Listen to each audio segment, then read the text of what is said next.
তোমাকে জানটা দিয়েছিল, এটা কবাজ করেছে। এখন আমি তোমার দুজন কেরামন কাতিবিন, দুপাশে দুজন ফেরেশতা ছিল, তারা তোমার আমল নামাটা লিখে রাখছে, ভালো মন্দ সব লিখে রাখছে। এখন তোমার হিসাব হবে, দুইটা কাগজ থাকবে নোমান ফেরেশতার হাতের মধ্যে, একটা হলো নেকির কাগজ, একটা হলো বদির কাগজ।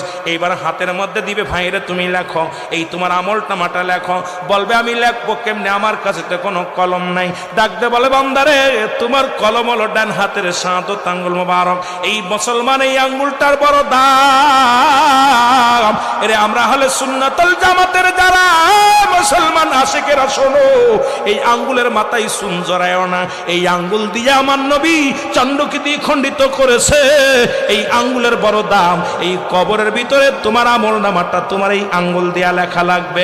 বাবার এই আঙ্গুলটার মর্যাদা তোমরা রক্ষা করবা। জোরে জোরে চিল্লায় বলো ঠিক কিনা।